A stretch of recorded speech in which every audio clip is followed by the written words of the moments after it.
Risk of Rain 2 is a game enjoyed by many, and I just love it. It's a game where you gather tons of soda cans to increase your speed, gather crowbars in order to one-shot enemies, and gather lots of bullets in order to one-shot bosses and then die instantly an hour into the run, because even though you felt like a god, the difficulty increases with time. Playing Risk of Rain is not a question of if you will die, it's a question of when you will die. You likely knew all of this though, this is pretty common knowledge. It is exactly what people think of when they hear the word roguelike or roguelite. This genre is filled with games that are meant to infuriate you, to knock your mental state down to the deepest reaches of the abyss, only to pull you out 20 minutes later and then dunk you right back in. However, there is one part of good roguelites that, for some reason, some people willingly choose to ignore.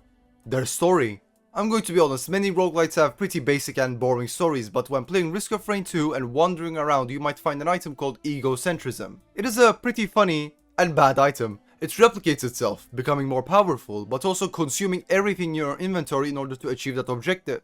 Wait a minute, that isn't everything about this item though, is it? I remember Risk of Rain having that menu filled with logbook entries about monsters, though they are only filled with boring research logs, aren't they? Why would this boring and plainly bad item named egocentrism be any different? I know you can hear me. I was willing to give you the benefit of the doubt at first. Perhaps there was a flaw in my design. Perhaps it was one of your games. I was even willing to forgive you. But no, I see the truth now. You trapped me on this forsaken rock, and for what? Is this all for your little pets? The creatures you love so much? Or can I even call it love when you would stab your only brother in the back? How could you do this to me? I, the only one who looked out for you after her death. I, the one who showed you how to create. I, who helped to create the very power you used to invite vermin and pests to our home. I, your only brother?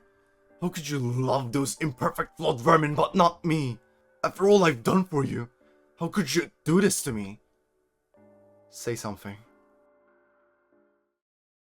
Risk of Rain 2 is one of those games where I give half of my attention to the gameplay and the other half to the story. Risk of Rain's story isn't one of Fantastic Beasts. It isn't one of Heroes. It is one of two brothers, one filled with love and compassion, and one filled with energy and ambition. The general story of the planet called Petrichor 5 is one of family drama. Family drama. Look for it and you will find it everywhere. It is one of the main plot points of many great stories. In Star Wars, it is about Vader and Luke. In Warhammer, the Emperor of Mankind battles his son, Horus. In comics like Batman, it's the grief of losing his parents that drives Bruce Wayne to become the vigilante, Batman. It is also what causes the tension between the villain Red Hood and Batman. In Risk of Rain, it is the two brothers, Providence and Mithrax. Long ago, before any known era of time, there were two young boys running around the surface of a desolate planet. They went up to gravity wells and tossed objects into it. Radiation, dirt, starseed and curfruit. The wells swallowed up and collapsed everything that entered their reach. Providence highly valued all life, be it large or small. He did not dare to experiment and see what happened when life was thrown into the gravity wells. Mithrax though, he didn't think that way. When Providence wasn't watching, he would go up to the gravity wells and throw in worms. Tiny, insignificant animals in the grand scheme of things. But you see, one time, Providence was watching. And Providence, he loved worms. Even though I heavily rephrased it, this log is Mithrax's log and the writing is superb. This is one of the first events we know of that takes place in the Risk of Rain universe, and it sets up and foreshadows many events that will eventually happen. A long time passes, perhaps centuries, perhaps millennia, and Mithrax finds the four essential elements of the universe. Mass is the simplest one. It is physical, yet it is boring, and has little to no purpose without the other three. By shaping mass, you get design. Design is the second compound that drives reality, as Mithrax calls it. Fiery, hot, volatile. It's blood. And one last one that can barely be seen from the physical realm, one which is tethered to an adjacent reality. Soul.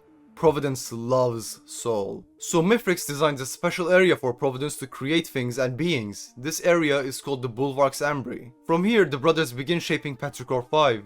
They create every biome and some of the animals that are seen in game. When designing one of the biomes or the stages, Providence and Mithrax have a minor disagreement. Logs of this disagreement can be found in the logbook entry of the Sundered Grove. Rings? What for? A triangle is much more of a beautiful design, look and observe. 3 points in 3 dimensions, no redundancies. Perfectly defined, we will use triangles. Trees? Yes, trees are beautiful, I agree. We will have many trees. After the brothers create the biomes of their planet, they start to create guardians to protect what they have made. These guardians are the golems we encounter in game. However, something goes wrong. Providence, loving soul so much, accidentally puts too much soul into a golem, and creates a golem aware of itself, sentient. Mifrix, fearing it, banishes the golem to a place, no rather, a cage named the Gilded Coast. This golem is Aurelianite, and we can see that after who knows how many centuries or millennia, Aurelianite's hatred has not ceased. If you receive this message, know the following. Know that I am alive. Know that I am free. And to my creators, should you intercept this message, know the following. Know that I am alive. Know that I am free. Know that I am coming for you.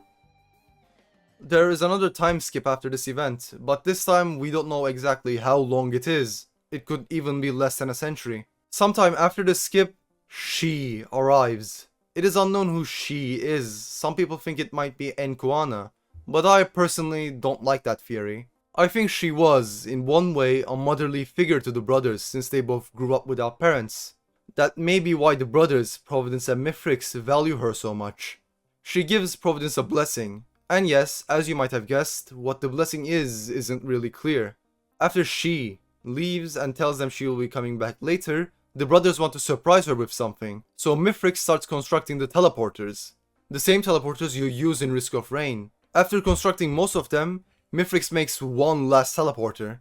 This is no ordinary teleporter, however. This teleporter is linked to the moon of Petrichor 5. Remember the story with the worms from a few minutes ago? The event I'm going to be talking about is exactly what it foreshadowed. Mifrix, after finishing the primordial teleporter, urges his brother to come with him to the moon. He says that these beings on this planet aren't relevant to them, that they are higher beings that need not worry about such trivial matters. Providence?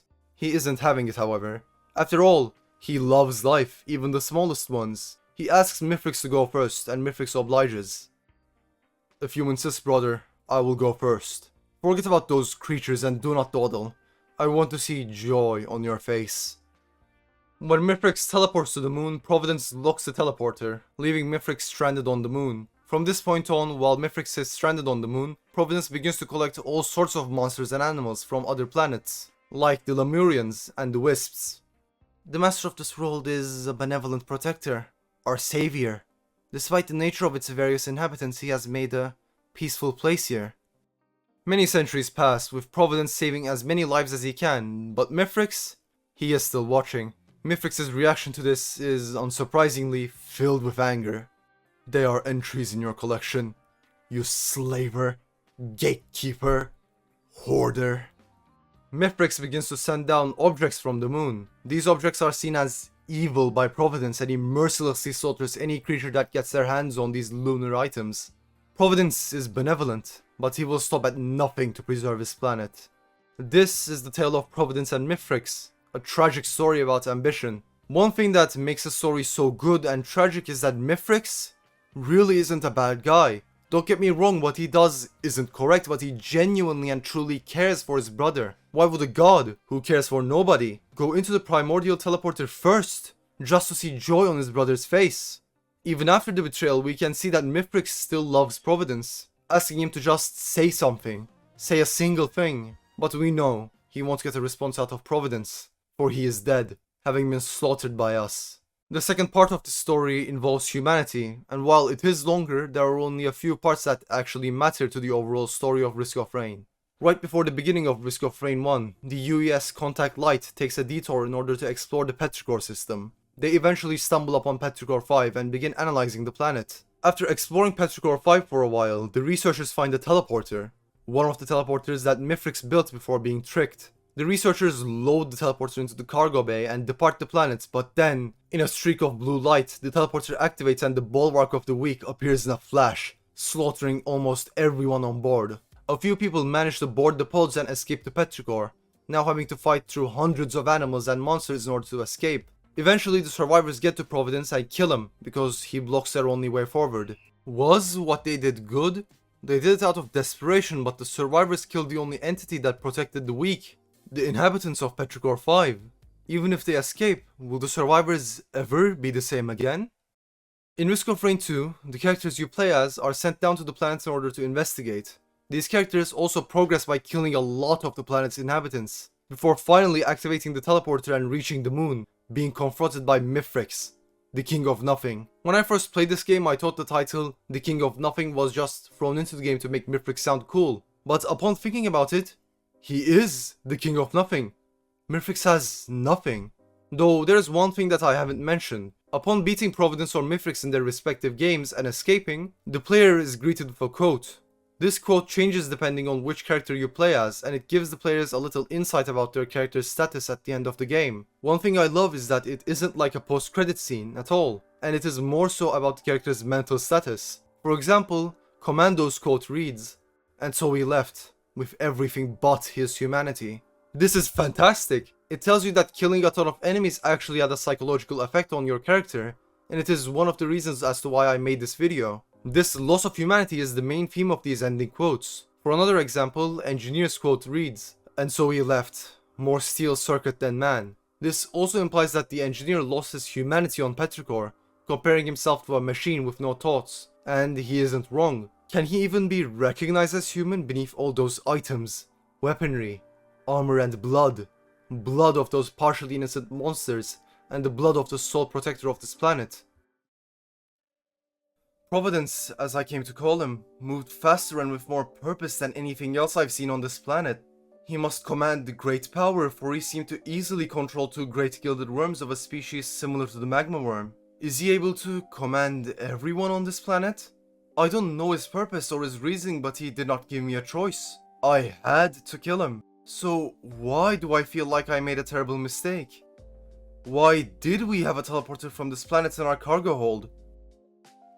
Overall, I think that Risk of Rain is a story that isn't afraid to explore family drama and the psychology of all these characters, including the brothers, Providence and Mifrix. And that is what makes it so great. Thanks for watching, and if you enjoyed this video I would greatly appreciate if you could subscribe. Thank you, and goodbye.